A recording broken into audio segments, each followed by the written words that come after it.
kuramo byose,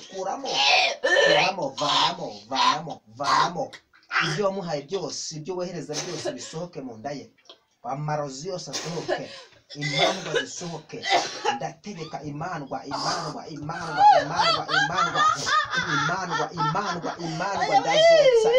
ndazotsa, imandwa ndazitwika, imandwa ndazotsa, ndazambura muhoza,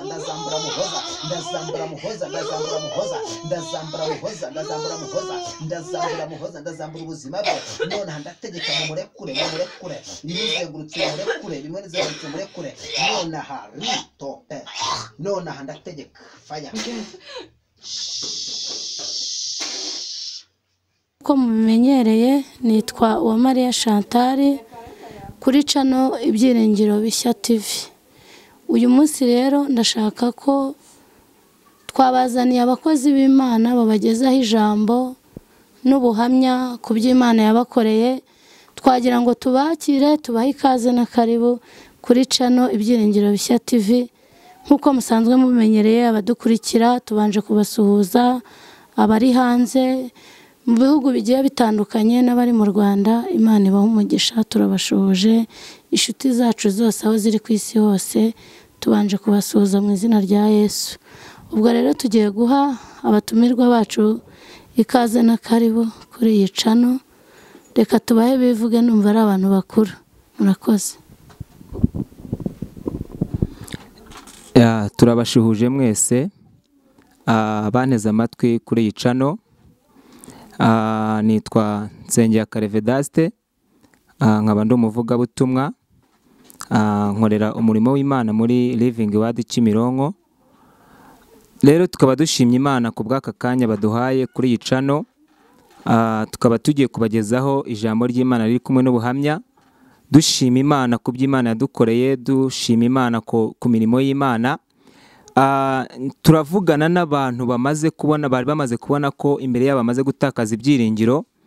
Nje kubabwira ngo kuri uyu munsi wa none tugiye kubabwira gukora kw'Imana twabonye ikora. Ntago ngiye kubabwira Imana numvise, ahubwo nje kubabwira Imana nabonye ikorana nanjye. Rero tudatinze ndi kumwe na madamu wanjye hano. Imana ishimwe. Nabaha madamu wanjye kugira ngo tuvugane. Imana iduhane umugisha. Nitwa Esperance Mukankusi. Nanjye nishimiye kuvugana namwe. Nanjye ndabakunda. Nanjye nishimiye kubana namwe ibihe byose, kandi murakoze. Imana ibahe umugisha. Imana ibahe umugisha. Rero mbere yuko twinjira mu gice cy'ubuhamya, reka tubanze dusenge kugira ngo twinjire mu ijambo ry'Imana. Data, mu izina rya Yesu turagushimiye mu karemana, tuguhaye ikaze kuri iyi channel. Buri muntu wese uduteze amatwi ugiye gukurikira ubuhamya buvanze n'ijambo, umugire neza, kandi buri muntu wese ugiye kumvira ijambo uhindura amateka buri wese mu izina rya Kristo Yesu wa Nazareti. Mwuka w'Imana tuguhaye ikaze muri studio kugira ngo ukuboko kumanurwe kubaye natwe mu izina rya Kristo Yesu wa Nazareti. Tuguhaye ikaze muri aka kanya, ntaba ari twebwe ukuboko kwa kugaragara ku buzima bwacu mu izina rya Yesu Kristo wa Nazareti. Jesus name. Rero nkuko musanzwe n'ubundi nari maze kubivuga, abantu benshi banyumvaga ariko batarambona, bankurikiranaga ku ma audio bakanyumva ariko batarambona. Rero nonaha ndagira ngo unteze amatwi kuri iyi channel, urimo uranyumva nonaha, urimo urandeba, ndakubwira ngo nonaha ngo haye ikaze kugira ngo ukurikirane ijambo ry'Imana ribohora ubuzima bwawe. Ni ijambo rigiye kubohora ubuzima bwawe, nkubwira ngo nta hantu na hamwe Imana itakura umuntu, nta hantu na hamwe Imana itakuvana. Wigeze ugera mu gihe gikomeye ubona ko utakaje ibyiringiro, ariko nje kukubwira ngo nta hantu na hamwe Imana itakura umuntu. Rero reka mvuge ku gice cy'ubuhamya. Nigeze mbivugaho ariko nabivugaga ku ma audio naho nabwirizaga atandukanye, ariko ndashaka kubivuga turebana live. Imana ishimwe. Igice cya mbere cy'ubuhamya ntatinze, ngiye mureba hano ndi imbere yanyu. Ni ibintu bikomeye, wenda ni ibintu bikomeye cyane. Mpagaze imbere yanyu nigeze mara amezi 8 ntabasha kugenda, ntabasha kuva mu nzu. Amezi 8 nyamara ndi mu nzu ntabasha kuva mu nzu. aho nari ntuye cyangwa se twari dutuye Gitarama barabizi, abantu benshi n'ubu banteze amatwi baranyumva. Namaze amezi 8 narahinamiranye ntabasha kurambura amaguru. Hanyuma y'ibyo ngibyo ayo mezi 8 yose ni mu mwaka 2005. Nari nzi ko ubuzima bwanjye burangiye, nari nzi ko nta byiringiro by'ejo hazaza, nari nzi ko nta bundi buzima nzongera kugira ngo nongere kubona ngira icyo navuga imbere y'abantu. Nasubiye bwana, ndongera nsubira down, ntangira kwibaza ese mu buzima bwanjye nzabasha kugira icyerekezo, ese nzabasha kugira ubuzima. Byari ibintu bikomeye mu maso, ubirebeye mu maso bonaga ari ibintu udashobora kuvuga ngo ubihe icyerekezo cyangwa se ubihe teme. Ariko nje kukubwira ngo hanyuma y'ibyo, ari naryo jambo uyu munsi mfite, ari naryo jambo ry'uyu munsi mfite rivuga ngo hanyuma y'ibyo. Hanyuma y'ibyo ayo mezi 8 ndayamara ndwaye, ndyamye bajyaga bankura mu nzu bakanshyira hanze. Ni hari Gitarama rwose, hari Gitarama mu murenge wa Nyabinoni, ngira ngo niyo batarabihinduye, ariko twaje kwimuka twimukira iburasirazuba, aho hose nabonye Imana ikorana nanjye.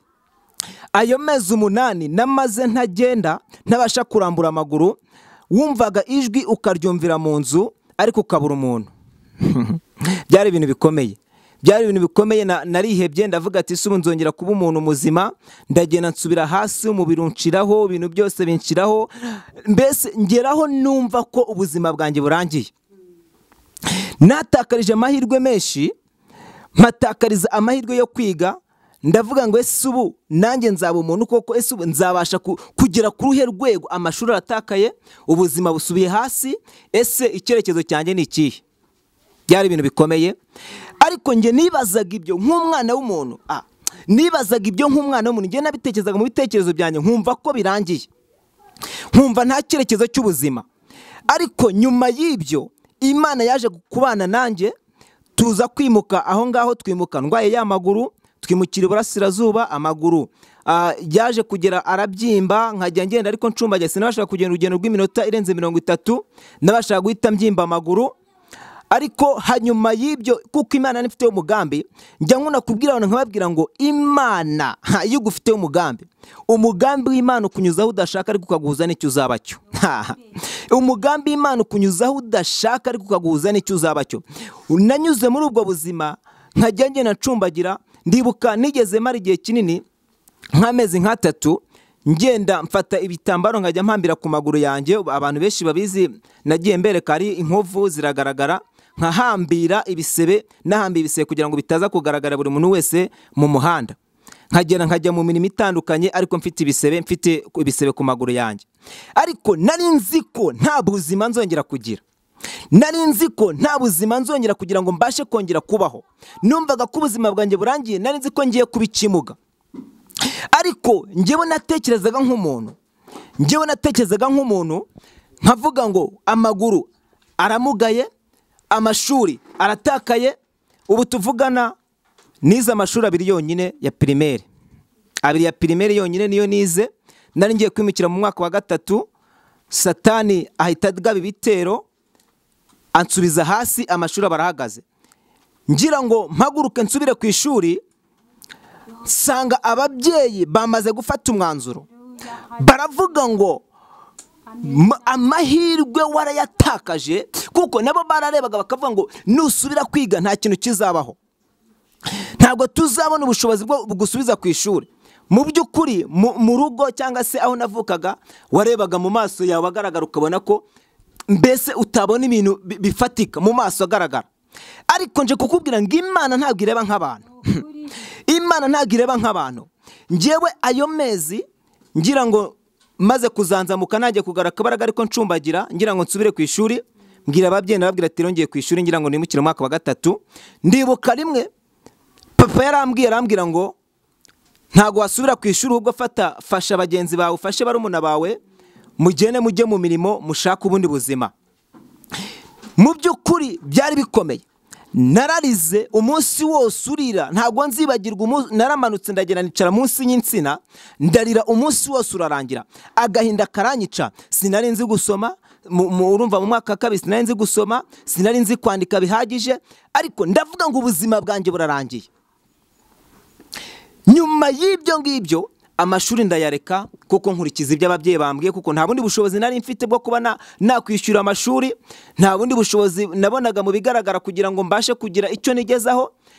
Ndabihagarika koko nkomeza ubuzima busanzwe, bya bindi byo gushaka ubuzima bw'abana, nshakira hirya no hino, nshaka ubuzima, nshaka 500, nshaka 1000, ariko numva ko ubwo ninjiye muri kaya gushaka ubuzima bw'amafaranga. Kwiga birahagaze, ariko kuko Imana yari ifite umugambi, yo yari ifite icyerekezo cy'ubuzima ngomba gucamo kugira ngo Imana ingeze ku mugambi wayo. Twaje kwimuka, tumaje kwimukira iburasirazuba, Imana ikomeza kubana nanjye, nkomeza kugumana za mvune n'ubundi bya bikomere by'uburwayi nari mfite ku maguru. Sinari nzi ngo bizacahe, ntabwo nari nzi ngo bizacahe, ntabwo nari nzi ngo nzongera kugenda, ese nzongera kuba muzima. Mba mu buzima nari ntarakizwa icyo gihe, ariko Imana irangije ikora ibintu bikomeye ku buzima bwanjye. Inzara mu mujyi wa Kigali, inzanye mu mujyi wa Kigali, nahagurutse mu cyaro nza mu mujyi wa Kigali nje gushaka ubuzima. Nja gusaka ubuzima, ntangira ku buzima buto buri hasi bufatika, ntazi ngo icyerekezo cy'ubuzima buzageza he. Abambonaga mu icyo gihe bamonaga mu ishusho itagaragara. Reka mvugire ijambo rimwe nkubwire ngo icyo abantu batakuziho n'ikimana iguhishemo, icyo abantu batakuziho n'ikimana iguhishemo. Nanyuraga mu ubwo buzima ariko ntazi ngo bizacahe, ntazi ngo bizava he. Imana ishimwe.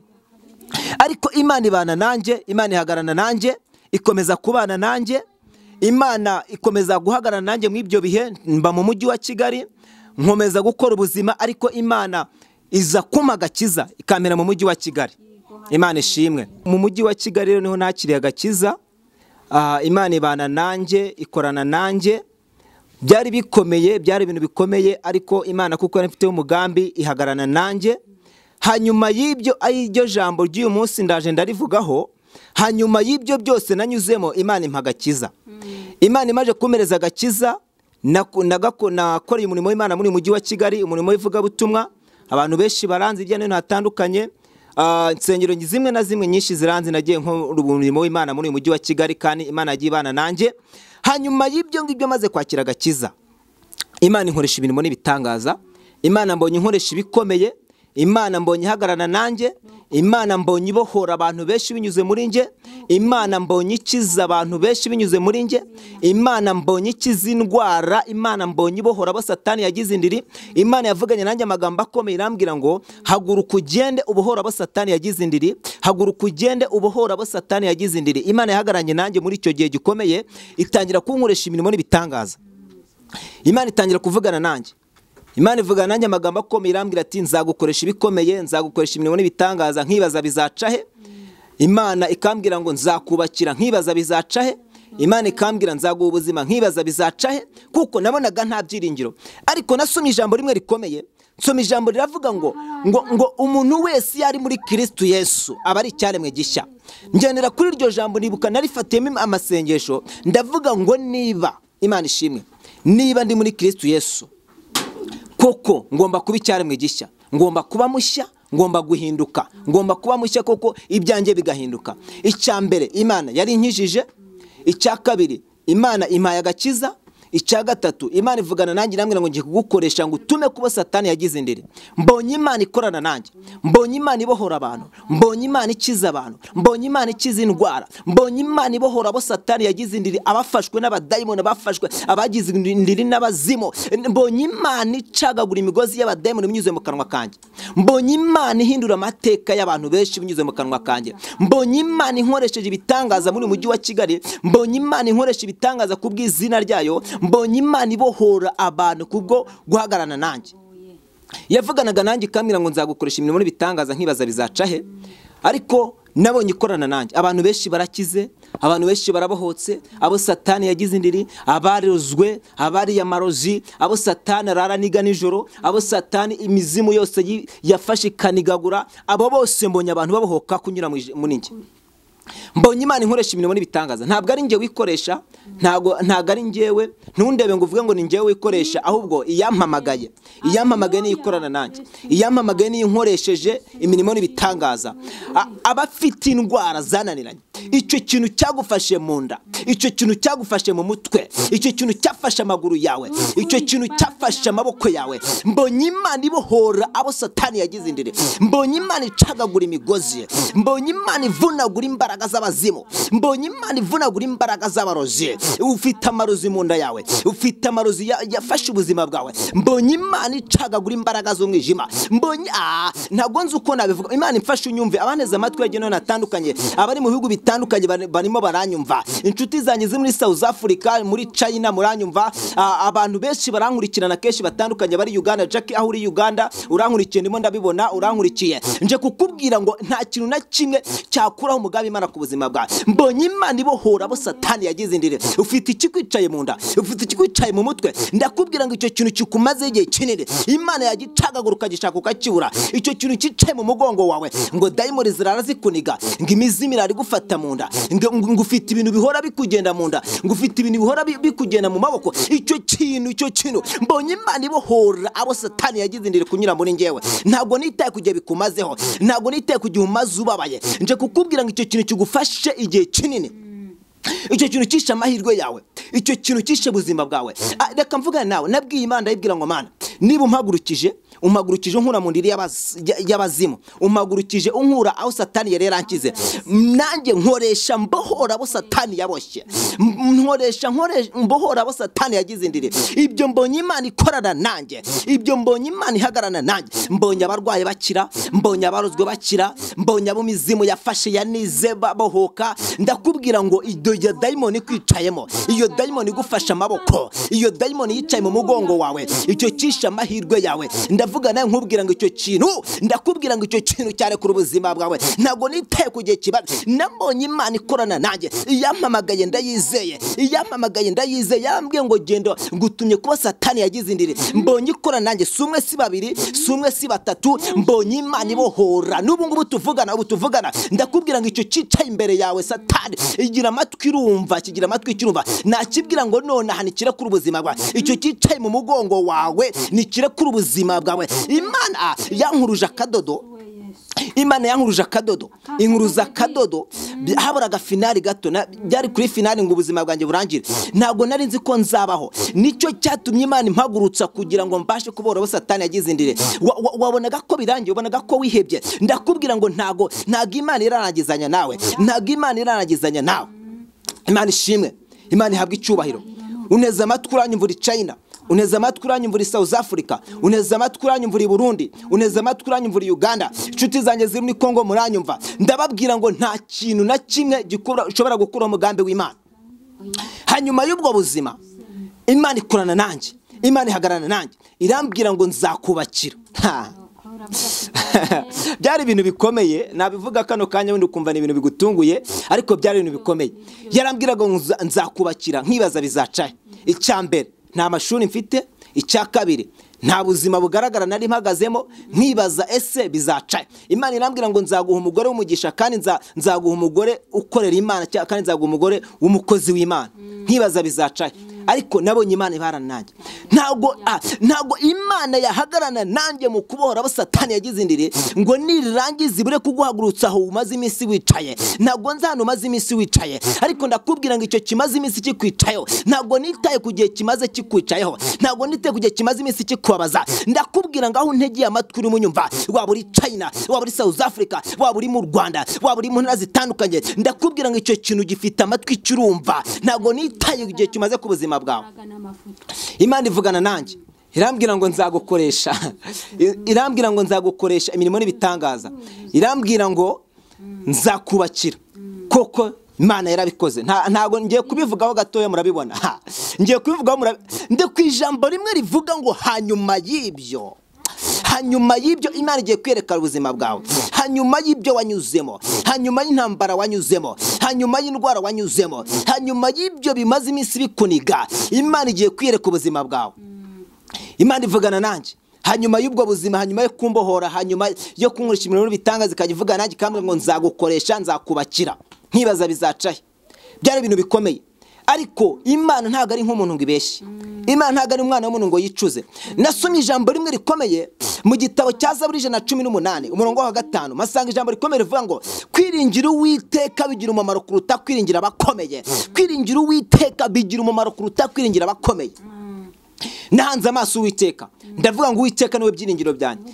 Nubwo bimeze gutya, wankijije amaguru, unankiza, urambohora, ntabwo ibyo uvuganye nanjye uzabura kubikora. Imana ishimwe. Ibyo nabonye Imana ihagarana nanjye, nabonye Imana ikora imirimo n'ibitangaza, nabonye ikorana nanjye hirya no hino hatandukanye, yagiye indi ibintu byinshi bitandukanye, yankuruje akadodo kuri finale. Imana ishimwe. Icyo Satani yashakaga ntabwo yakigeze. Nje kukubwira ngo imigambi y'abanzi ntabwo izama ku buzima bwawe. Reka mvuga ijambo rimwe rikomeye, njya nkunda kugira icyigisho gikomeye kivuga ngo ubwo bataguhwanyije inzozi zawe zizasohora. Ubwo abanzi bataguhwanyije inzozi zawe zizasohora. Imana ishimwe kandi Imana ihabwe icyubahiro. Imana ivugana nanjye irambwira ngo nzakubakira, irambwira ngo nzagukorera ubukwe, irambwira ngo nzahagarana nawe. Yarabimbwiraga mu maso y'umubiri nkareba kuko nkabona, nkavuga ati subu ibintu bizacaye. Ariko kuko nari nzi imirimo yakoze, kuko nari nzi ibyo yakoranye nanjye, ndavuga ngo Mana nabiri urabishoboye, nabiri uzabikora. Umuririmbyi mwarimbyi nini mikomera avuga ngo nabiri ya Mana ndabikweretse, uzabikorere kwiyubahisha kwawe. Nabonye iyo Mana igaragara ku buzima bwawe, aho utareba Imana ifite kuhacisha inzira. Imana ishimwe, Imana ihabwe icyubahiro. Icyo ni igice cy'ubuzima nanyuzemo. Icyo ni igice cy'ubuzima nanyuzemo mbere yuko Imana imfata impereza agakiza kugira ngo mbashe guhagarana nayo. Ibyo nabonye Imana ikorana nanjye. Hanyuma y'ibyo ivuga nanjye ngo nzakubakira, koko yarabikoze. Ntago mvuga ngo wenda ubu umpagaze uremo urambona, ntago nkubwira ngo ntago irabikora, yarabikoze. Ni no mu cyumweru gishize yarabikoze. Iki ni icyumweru cyo gushima Imana. Hanyuma y'ibyo ngibyo, hanyuma y'izo ndwara, hanyuma y'intambara, hanyuma y'amakuba, hanyuma y'ibintu bikomeye, Imana yabanye nanjye. Imana ishimwe, Imana ihabwe icyubahiro. Yarahabaye muri iki cyumweru, ivuga ibyo yari yaravuganye nanjye irabisohoza. Irambwira ngo nzakubakira, koko nabonaga nta byiringiro, ariko yarabikoze. Abagabo bo kwihamya barahari. Imana yankoreye ubukwe bwiza muri iki cyumweru, yarabukoze ku itariki 20 z'uku kwezi, yarabikoze z'uyu mwaka 2020 ukwezi kwa 8. Imana yankoreye ubukwe bukomeye, nabonaga mu maso yanjye nta byiringiro, ariko Imana irigaragaza, inkorera ubukwe na madamu wanjye, turi kumwe hano muramubona. Yadukora ubukwe bukomeye kandi yajya guvugana natwe, ikatubwira ngo nzabakorera ubukwe, ariko tugashaka aho bizaca tukahabura. Twararaga dusenga tubwira Imana ngo Mana niwe wavuganye natwe, igaragaze nk'Imana y'icyubahiro, kuko yarabikoze ihagarana natwe. Nicyo gitumye duhagarara imbere yanyu dushima Imana, nicyo gitumye duhagarara nga tuvuga gukomera kw'Imana. Ntago mvuga Imana numvise bavuga, ntago mvuga Imana numvise bambwira, ntago mvuga Imana numvise ku ruhande bavuga. Nge ndavuga Imana nabonye ku ruhande rwanjye, nge ndavuga Imana nabonye na madamu wanjye hagarana natwe, ndavuga Imana nabonye hagarana natwe mu bukwe bwacu, ndavuga Imana nabonye hagarana natwe mu buzima nanyuzemo, ndavuga Imana ya Isirayeli, Imana y'amasezerano, Imana ivuga bikaba, Imana yategeka bigakomera. Ntago nkubwira Imana numvanye abandi, ntago nkubwira Imana numvise bavuga ngo runaka ngo oya. Ndakubwira Imana ngiye nabonye n'umuryango wanjye, ndakubwira Imana nabonye n'umuryango wanjye. Iyo yabanye nanjye niyo igomba guhaguruka igaguhagurutsa muri kibazo urimo. Iyo yahagaranye nanjye niyo ndimo nkubwira ngo ahantu maze iminsi wicaye, iyi Imana yahagaranye nanjye muri icyo gihe, nawe yabasha kuguhagurutsa aho hantu. Imana yahagaranye nanjye muri icyo gihe, nawe yabasha kukubohora. Imana yankuye ikankuruza kadodo aho nabonaga ko birangiye, nawe yabasha kuguhagurutsa aho ngo mama, reka nkubwire papa, reka nkubwire wa musore we, reka nkubwire wa mukobwa we, uneza kuranyumva. Ndavuga naye nkubwira ngo iyabanye nanjye cya gihe, iyabanye nanjye muri icyo gihe, narayibonye ikora imirimo n'ibitangaza. Nawe ntago yabura kugukura aho hantu, nawe ntago yabura kugutabara. Yadukoreye ubukwe bukomeye muri iki cyumweru, ihagarana natwe, yabanye natwe aho twarebeshaga amaso yacu tukabona nta byiringiro, ariko ihagarana natwe mu maso y'ibigaragara twarebaga tukabona nta nzira. Ntago mbabeshya, madamu nguyu arahari, nawe yabihamya, yahamya gukora kw'Imana. Najyaga nkamubwira ngo umva, Imana yavuganye natwe. Yajyaga agira ibyo ambaza, akambaza ngo ariko si ubundi bimeze bite. Arabizi, arahari hano, arabyumva, yanabivuga. Akambaza ngo ese ubundi gahunda turi gupanga imeze ite. Nkamubwira ngo hari Imana yavuganye nanjye nkamubwira ngo buretse gato uyu munsi nimo ndasenga, nkamubwira ngo uyu munsi wo bindekere iyabanye nanjye cyagera ni munsi irahari, ndamubwira ngo wowe byihorere ubindekere itariki niyi Imana yavuganye nanjye. Imana imbwira gupanga ubukwe, yamwe gupanga ubukwe bikomeye, nari ndi mu masengesho, naraye mu masengesho, irambwira ngo ijwi riramanuka rivugana nanjye, nari twari biteguraga ariko tukabura inzira, irangije irambwira ngo tegura ubukwe itariki niyi, imbwira itariki. Mu by'ukuri nta mafaranga nari mfite, nta kintu nari mfite namba, nta mafaranga nari mfite, nta mafaranga nari mfite, ariko Imana yabanye nanjye. Nta mafaranga nari mfite, mu buryo bw'umubiri nararebaga nkabona nta mafaranga, ariko Imana ihagarana nanjye. Nje kukubwira ngo aho wowe utaceka inzira, Imana ibasha kuhaca inzira. Aho ubona ko we nta nzira, nta byiringiro, Imana ibasha kuhaca inzira. Njya nkunda kuvuga ijambo rimwe rikomeye, nkavuga ngo inzira, nkavuga ngo muri Yesu haracyari inzira zikiri sire. Yesu ngo yari arimo yigisha i Kaperinawumu, arimo avuga ijambo. Ndashaka kuvuga ku nzira za Yesu ngo nuko ari mu nzu arimo yigisha. Wibuke neza Bibiliya tubwira ngo byari byamaze kumenyekana ko Yesu ari kuri uwo musozi. Nje kukubwira ngo aho uri bigiye kumenyekana, aho Yesu yageze biramenyekana, aho Yesu yageze amateka arahinduka. Ngo bimaze kumenyekana abantu baterura abarwayi, abari bafite imbaraga, bafite imodoka, bazana abarwayi babo vuba vuba babageza aho ngaho. Ngo ariko hariho n'abatabasha kwiterura, hariho n'abatabasha kwivana aho bari. Ngo ariko Imana ikorera mu bagabo bane bamenya ko kuri uwo mudugudu hari ikirema kitabasha kwigenza. Ngo nuko aba bagabo bane baragenda bashaka ingobyi, baragenda baterura cya kirema, bakizana aho Yesu ari Kaperinawumu. Bamaze kugera aho ngaho, Yesu aho yigishaga hari huzuye, nta nzira yari irimo yo kugira ngo bashe kukigeza aho Yesu ari. Bigira inama yo gusambura inzu. Basambura inzu. Nje kukubwira ngo inzira za Yesu ziracyari sire, cyangwa se ziracyari vierge mu rundi rurimi. Barangiye basambura inzu, ngo baringaniza naho Yesu ari. Ngo bamaze kukimanura bakinaga imbere ya Yesu ahagarika kwigisha ijambo. Aba bandi bari bamaze kuhagera bahamutanze, Yesu arahindura. Amaze guhindura yita kuri cya kirema.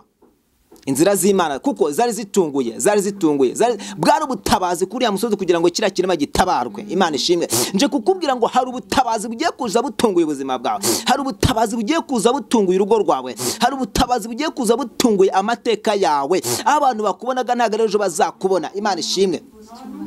Birangiye ngo Yesu arangije arakibwira ngo abonye kwizera kwawe, arakibwira ngo kwizera kwawe kuragukirije, ngo ikorere uburiri bwawe wigendere. Imana ishimwe. Icyo nshaka kuvuga ni iki? Cya kirema ntago cyongeye guca hejuru mu ibati, ahubwo cyaciye imbere. Bandi bari bagitanze imbere batangira kugihigamira, batangira kuginzira. Imana ishimwe. Nje kukubwira ngo aho utabonaga inzira, Yesu aze kuhaca inzira mu izina rya Kristo Yesu wa Nazareti. Imana ishimwe. Kandi Imana ihabwe icyubahiro. Ntago ari ryo jambo nagendeyeho. Reka dusome ijambo ry'Imana gatoya kugira ngo tubase gusanisha n'iri jambo ry'uyu munsi wa none. Tugiye gusoma ijambo ry'Imana riri mu gitabo cya Samweli, ni Samweli wa kabiri, ibice byaho no 8. Rifite teme ivuga ngo hanyuma y'ibyo wanyuzemo. Hanyuma y'ibyo wanyuzemo. Ntago nzi ibyo wanyuzemo, ntago nzi ibintu maze iminsi bikurwanya, ariko ndi kukubwira ngo hanyuma y'ibyo Imana igiye kwigaragaza ku buzima bwawe. Imana ishimwe. Reka dusome ijambo ry'Imana riri hano mu gitabo cya Samweli wa kabiri, ibice byaho no 8 ku murongo wa mbere. Ijambo riravuga ngo hanyuma y'ibyo Dawidi anesha Abafilisitiya, arabacogoza, anyaga urufunguzo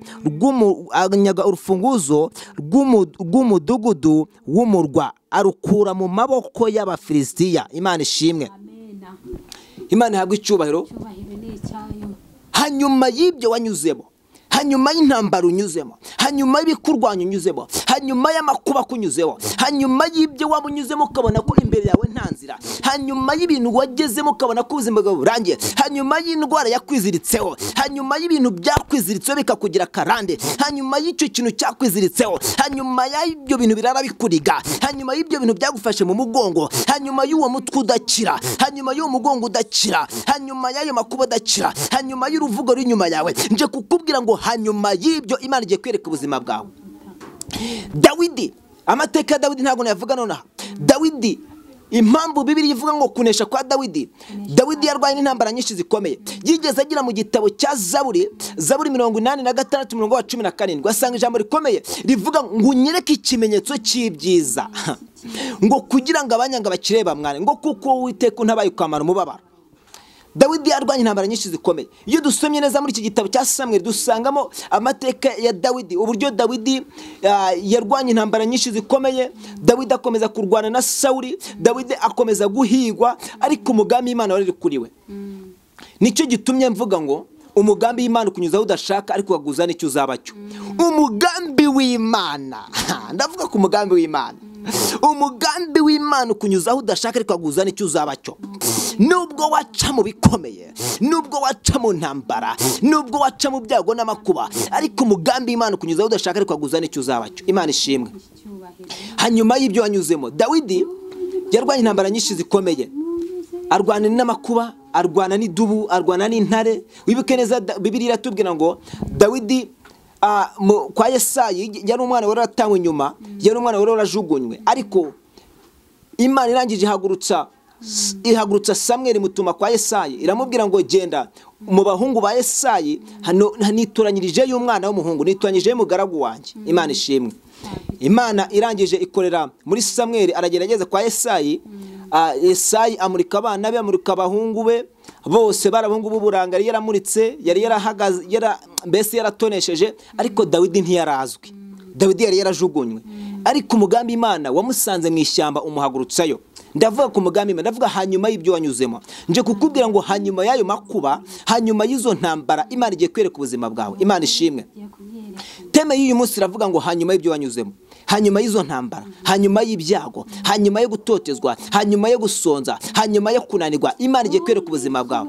Nawe Imana ikorana nanjye muri iyi minsi, muri iki cyumweru, ku kwezi kwa 8 nateguye ibintu mbona ko bikomeye, byari ibintu bikomeye, ariko Imana yabanye nanjye, yarigaragaje, kandi ndabizi ko iyabanye natwe icyo gihe na n'uyu munsi iraza guhagarara natwe, irakomeza guhagarara natwe nubwo turacyafite ibyiringiro yuko aho idukuye izakomeza kutugeza n'ahandi. Icyo yakoze ifite imbaraga zo kubasha gukora n'ibyo tutarebesha amaso yacu. Nta bwoba dufite, nta ngorane dufite, yuko iyabanye natwe muri icyo gihe na n'uyu munsi iracyari kumwe natwe. Twabonye ihagarara natwe.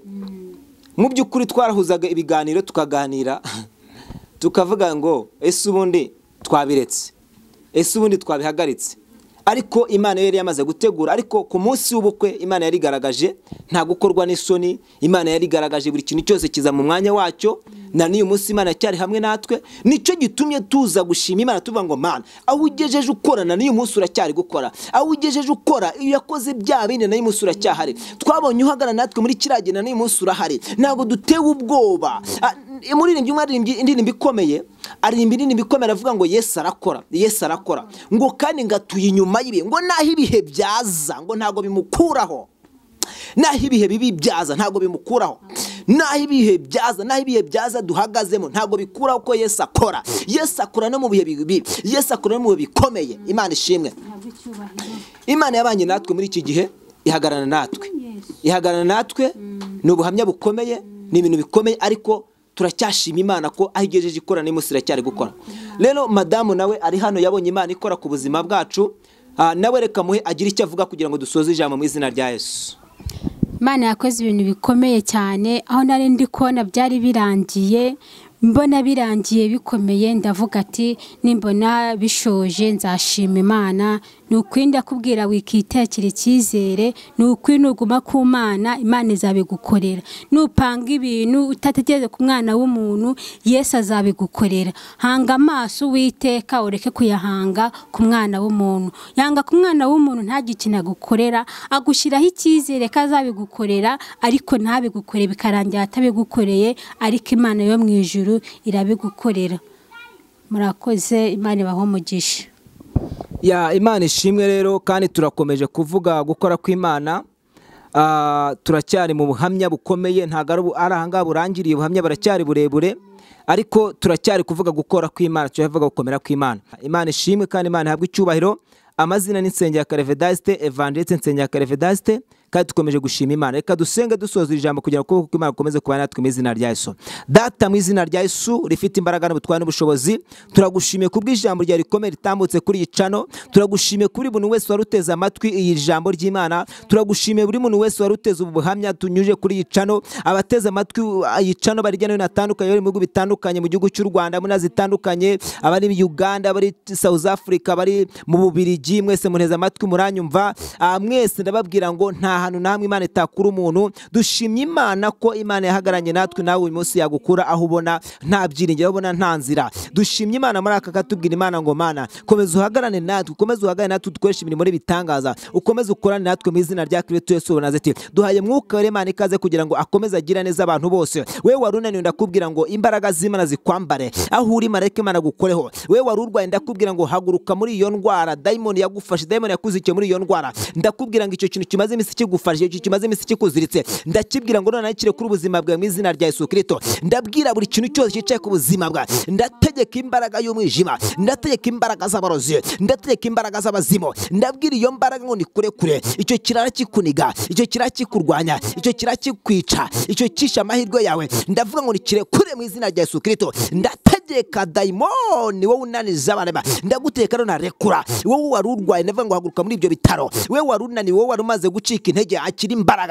imbaraga zibora ubuzima bwawe, akira imbaraga zibora amateka yawe. Ndategeka imbaraga z'Imana ya Isirayeli, ntago niteye kugihe umaze ubabaye, ntago niteye kugihe umaze urwaye, akira imbaraga zibora ubuzima bwawe, akira imbaraga zibora ubuzima bwawe. Muri urwo rugo rwa marayika w'Imana kwambare, akira gukorwa, akira gukorwaho, akira gukorwa, akira gukorwaho, akira gukorwaho mu izina rya Kristo Yesu Nazareti. Imbaraga z'Imana zambara ubuzima bwawe mu izina rya Kristo Yesu Nazareti. Jesus name.